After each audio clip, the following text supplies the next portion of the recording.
Hi అండి. అందరూ ఎలా ఉన్నారు? బాగున్నారా? నేను ఈరోజు వచ్చేసి బచ్చల కూర, పెసరపప్పు కర్రీ చేస్తున్నా అండి. ఆకుకూర కదా మంచిది. అందులో బచ్చల కూర చాలా మంచిది కదా!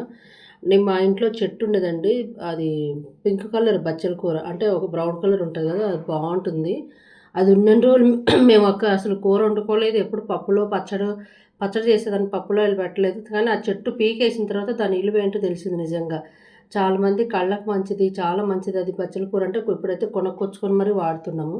అది మన దగ్గర ఉన్నప్పుడు ఏదైనా అంతే చూడండి. మనుషులో అయినా గానీ, ఏదైనా వస్తువైనా సరే మన దగ్గర నుంచి పోయిన తర్వాత మనుషుల విలువ గానీ, వస్తువుల విలువలు గానీ తెలుస్తుందనమాట. నాకు ఈరోజు బచ్చల కూర చూసాక నాకు అదే అనిపించింది. బోలెడు చెట్టు పెద్దది అల్లకపోయి అసలు మంచి కూర అదైతే చాలా బాగుంది. మంచి బ్రౌన్ కలర్ అండి. భలే టేస్ట్ ఉండేదసలు పచ్చడి చేస్తే. అలాంటి చెట్టుని పీకి పడేసాము. మొత్తం ఇల్లంతా అల్లకపోతుందని పీకేసాము. ఇప్పుడైతే ఆ ఆకుకూర దొరకాలంటే కూడా మనకవ్వదు. మంచి అది పింక్ కలర్ మంచి బ్రౌన్ కలర్ కానీ హెల్త్‌కి కూడా చాలా మంచిదంట.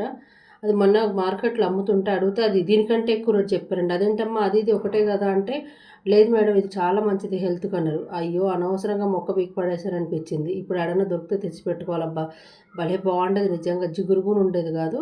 ఈరోజు వచ్చేసి నేను బచ్చల కూరతో నేను ఫ్రై చేస్తున్నా. ఆకుకూర కదా మంచిది కాబట్టి దానికి కొంచెం పెసరపప్పు, ఉల్లిపాయ, టమాటా, పచ్చిమిర్చి అన్నీ కట్ చేసుకొని ముందుగా ఉల్లిపాయలు, పచ్చిమిర్చి తాలింపేసేసుకొని తగినంత ఆయిలేసి కాస్త ఉల్లిపాయలు మగ్గినాక టమాటాలు వేసుకుందాం. టమాటాలు కూడా మగ్గినాక పెసరపప్పు మనకు తొందరగా ఉడుకుతుంది కాబట్టి పెసరపప్పు లాస్ట్‌లో వేసానండి. వేసేసి కాస్త పెసరపప్పు కూడా కొద్దిగా మగ్గిన తర్వాత బచ్చల కూర వేసేసుకొని సన్నగా కట్ చేసుకొని కడిగి పెట్టేసుకున్న. బచ్చల కూర వేసేసుకొని మూత పెట్టేసుకుంటే కొద్దిసేపు తర్వాత మొత్తం కలుపుకుందాం. ఏ ఆకుకూర అయినా కానీ సరేనండి మనం చేసే పని ఏంటంటే ముందు మంచిగా కడిగేసుకొని కట్ చేసి ఉప్పు పసుపు వేసి నీళ్ళల్లో కొద్దిసేపు ఉంచి మంచిగా కడుక్కొని అది దాంట్లో ఉండేది పోయినా పర్వాలేదండి. ఉప్పు పసుపు వేసి మాత్రం చాలాసేపు నానబెట్టేసుకొని ఎందుకంటే వర్షాకాలం అని కాదు ఏ సీజన్లో అయినా సరే ఆకుకూరలు మాత్రం ఇప్పుడు ఏంటంటే బీభత్సమైన మందులు వేస్తున్నారు. మంచిది కాదు హెల్త్‌కు. ఆకుకూరలు తినమంటుండగా తింటున్నాం కానీ మనం వాడే విధంగా కూడా కొంచెం జాగ్రత్తగా వాడుకుంటే బాగుంటుంది. ఉప్పు పసుపు వేసేసి ఒక 10 నిమిషాలు బాగా నానబెట్టేసి మళ్ళీ తర్వాత మంచిగా 2 సార్లు కడిగేసుకొని ఒక చిల్లు గిన్నెలో వేసేస్తే వాటర్ అంతా వచ్చిపోయిన తర్వాత వండుకుందాము. కానీ మంచిదబ్బా అలా చేస్తేనే చూడండి. ఎందుకంటే ఇన్ని మందులు రకరకాల మందులు వేస్తున్నారు.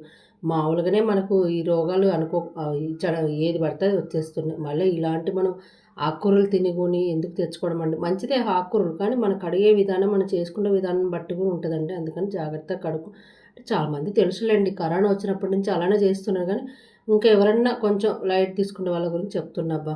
ఆకుకూరలు మాత్రం చాలా జాగ్రత్తగా కడుక్కోవాలండి. నన్ను అడిగితే వర్షాకాలం ఆకుకూరలు తినకపోతేనే బెస్ట్ అబ్బా. ఎందుకంటే ఏదేదో నీళ్ళు కలుస్తున్నాయి. మురికి నీళ్ళు అన్నీ కలుస్తున్నాయి. ఆ నీళ్ళల్లో ఉంటాయి. ఒకలాంటి స్మెల్ వస్తది. ఎంత కడిగినా కానీ ఒకలాంటి వాసన వస్తది. తెచ్చుకునేటప్పుడే కాస్త నీసు వాసన రాకుండా ఉంటే తెచ్చుకుంటే బాగుంటుంది. చక్కగా కర్రీ అయితే అంతా రెడీ అయిపోయిందండి. మంచిగా తొందరగా మగ్గిపోయింది. చపాతీలోకి చేశానండి. బాగుంది. టేస్ట్ అయితే చాలా బాగా నచ్చింది అందరికీ. చపాతీలోకి తినేస్తారు. పెసరపప్పు కదా చాలా మంచిగా అనిపించింది. జిగురు అనేది లేకుండా కాస్త ఎల్లుల్లిపాయ కారం వేసేసి లాస్ట్‌లో జీలకర్ర, ఎల్లుల్లిపాయ దంచి వేసానండి. మంచి ఫ్లేవరు టేస్ట్ కూడా బాగుందబ్బా. మీకు అందరికి నచ్చుతుంది అనుకుంటుంటే ఆకుకూర కదా ఒక్కసారి మీరు ఈ విధంగా ట్రై చేయండి. ప్లీజ్ నచ్చితే లైక్ చేయండి, షేర్ చేయండి, కామెంట్ చేయండి. కానీ టేస్ట్ మాత్రం అన్నం లేకుండా బాగుందండోయ్. చపాతీ తిన్న తర్వాత కొంచెం అన్నం ఉంటే తినేస్తారు. బాగుంది. చాలా బాగా నచ్చింది. ప్లీజ్ అబ్బా ఒక్కసారి మీరు ఈ విధంగా ట్రై చేయండి.